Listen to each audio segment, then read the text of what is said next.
There was only one school in Brownville, and I was the only teacher. Brownville was a small town with few young people, but many visitors came in the summer. The town had some of the best views in California. It lay between hills covered with beautiful, colorful trees. In those hills, the air was fresh and clear. Many people visited Brownville to improve their health. They walked on the hills and breathed the clean air. I often saw these visitors because I lived in a boarding house. In summer, the house was full of guests, and I talked to many of them.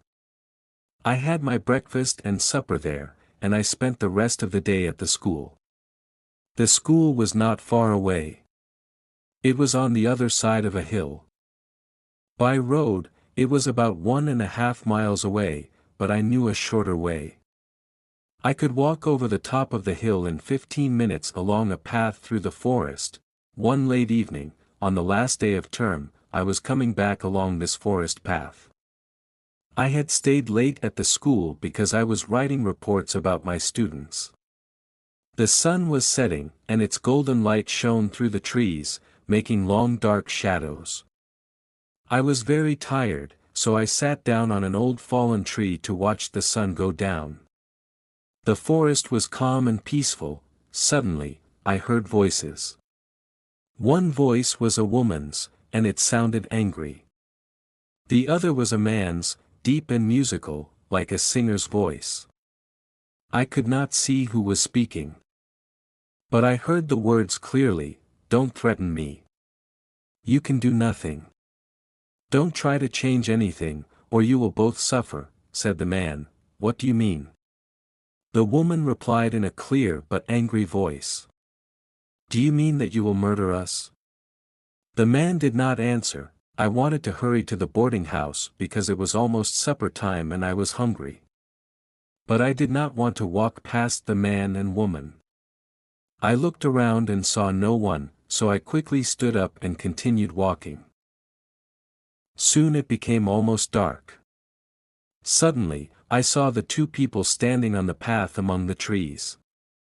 The man was tall and slim, and he seemed to be wearing black clothes, although the shadows made it hard to see clearly. The woman wore a pale gray dress.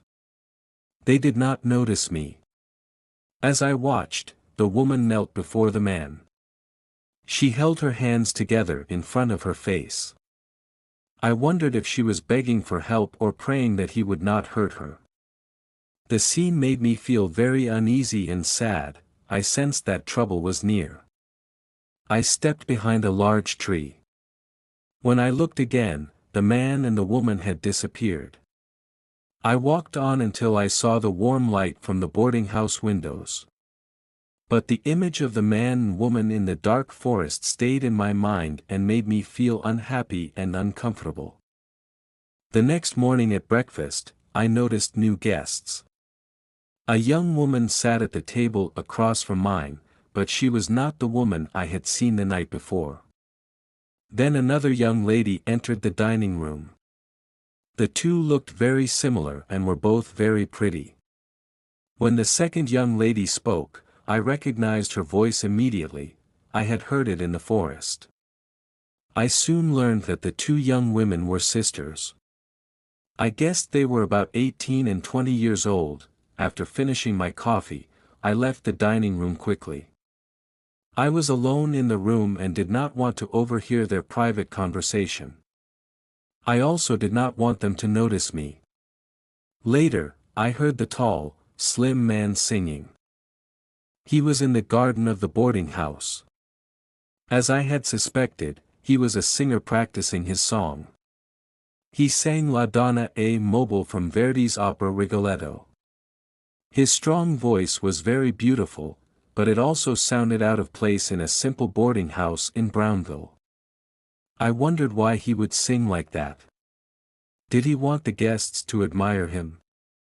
I felt confused and a little afraid, so I walked away quickly. When I returned to the boarding house later, I saw the elder sister standing in the garden with the singer. He still wore his black clothes, and his back was turned to me so I could not see his face clearly. Brownville had no theaters or restaurants, so when people finished work they loved to gossip. I, too, enjoyed a little gossip. I wondered who these unusual visitors were and what their story might be. I listened quietly as the singer talked easily with the younger woman. I guessed that they knew each other very well. When I stepped into the garden, he suddenly stopped talking and turned to look directly at me. I realized he was not a young man, he must have been about 50 years old. His face was very handsome. His thick black hair matched the fine, fashionable black clothes he wore, clothes that would be hard to buy in a small town like Brownville. He looked like a man from an elegant opera house in Europe. When he looked at me, it felt as if he knew all my thoughts. I felt a strange fear inside me. Even though his look was not angry or frightening, I suddenly felt that he was dangerous. I did not like him. Then he put his hand on the young woman's arm and gently turned her away. They stepped inside the boarding house and disappeared without a word to me. Later, the landlady, who loved to gossip, told me more about the new guests. The two girls are Pauline and Eva Maynard. And they have come from San Francisco, she said. Pauline is the older sister, and that man's name is Richard Benning. He is their guardian. He has taken care of them since their father died. When the girls turn 21, they will receive their father's money. But Eva is not well.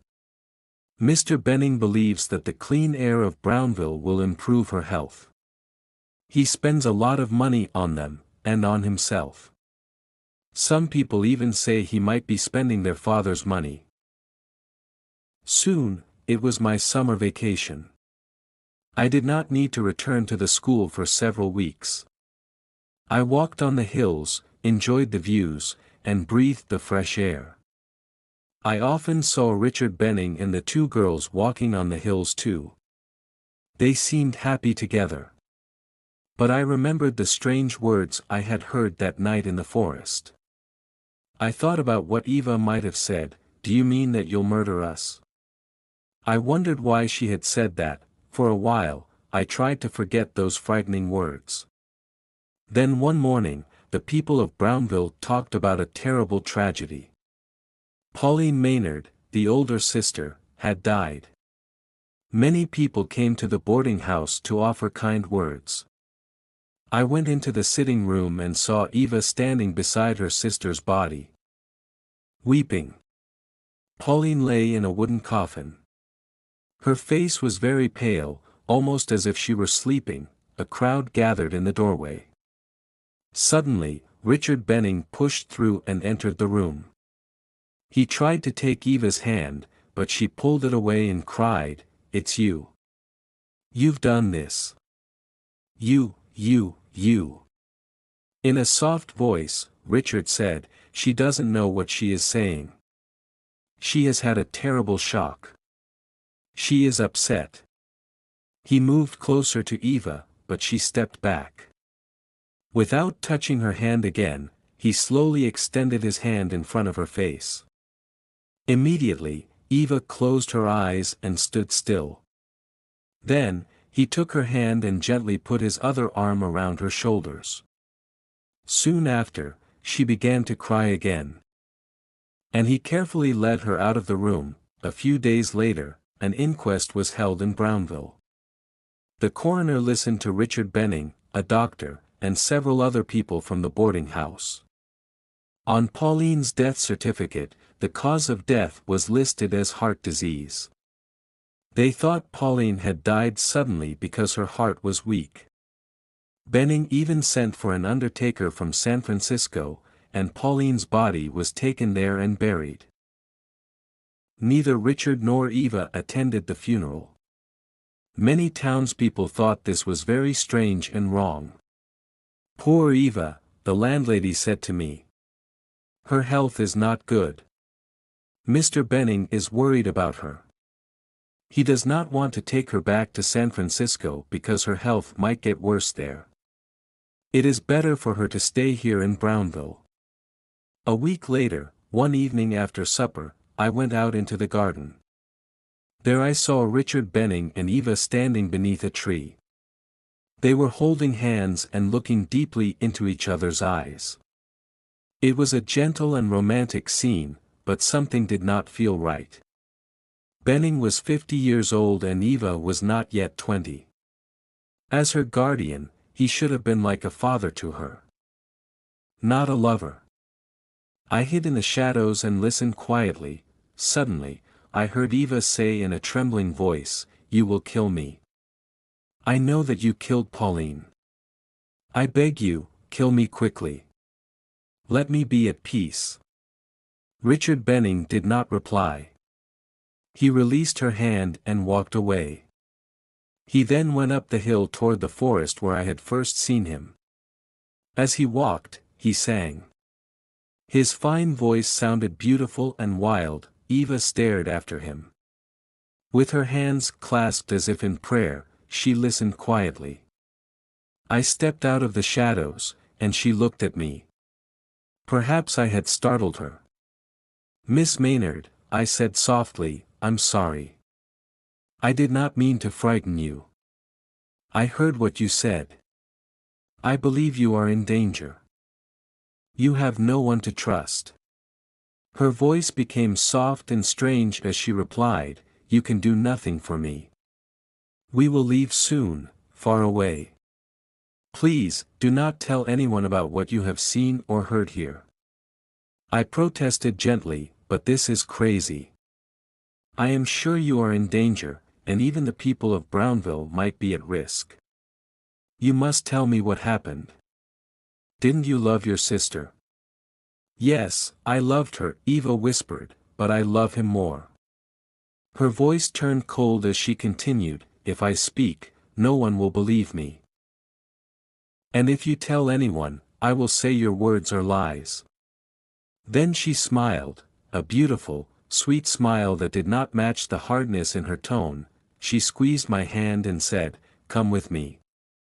We will walk together tonight when he is away. We can talk quietly, and you will forget everything you have seen or heard." In that moment, I realized I was beginning to fall in love with this beautiful but troubled young woman. I was a simple school teacher in a small town. I was neither rich nor very handsome, but I felt a gentle joy in her presence. Before I said good night, I invited her to walk with me the next day. "There is an old mill on top of the hill. Will you walk there with me tomorrow afternoon? We can enjoy the fine views from the mill, if he is not there." I said. Eva agreed softly, "I will walk there with you." I went to bed feeling happy and filled with hope. I even smiled as I fell asleep. The next morning, I woke up feeling even happier. I thought, today will be special. At lunchtime, Eva was not in the dining room, and I worried I might have been too hopeful. But soon she appeared in the garden. It seemed that Richard Benning was not there. I felt like the happiest man in the world as I followed her along the path to the old mill. On the way, Eva did not talk much. Instead, she sang soft songs, sometimes happy and sometimes sad. Her feelings seemed to change like clouds in the sky. I was content just to be with her, no matter what she felt. When we reached the mill, Eva did not stop. She crossed an old wooden bridge and took the path up a high hill to a place called Eagle's Nest. This was a cliff high above the forest. The view from Eagle's Nest was breathtaking, but I felt a little fear near the edge of the cliff where the ground dropped over 200 feet below us. Eva, however, walked right to the edge and looked up at the sky instead of down. Suddenly, I heard footsteps behind us. Richard Benning had come and stood beside us. "I saw you walking on the path," he said in a casual tone. I joined them. Eva turned toward him. She still stood at the edge of the cliff. Her eyes shone with love as she smiled at him. For a moment, it looked as if she truly loved him. But then I saw a flash of fear in her eyes. With a trembling smile on her lips and fear in her eyes, Eva stepped backward. In that moment, she lost her balance and fell over the edge of the cliff. Richard Benning and I ran down the path to the bottom. He reached the spot before me. I did not want to look at Eva's body. The beautiful Eva was no longer beautiful to me, she was lifeless. Benning examined her carefully but did not touch her. "She's dead, truly dead," he said. "I will go to town and get a police officer. Please stay here with her." I was shocked and speechless. Benning then began to walk toward Brownville. Before he left, he turned and said, "You saw what happened. It was an accident. Eva killed herself, she stepped off the cliff, and you saw it too." Anger and sorrow welled up inside me. "You're a killer," I shouted. "You damned killer. Even if you didn't touch her, I know you are responsible for her death." Benning turned away and walked back into the forest.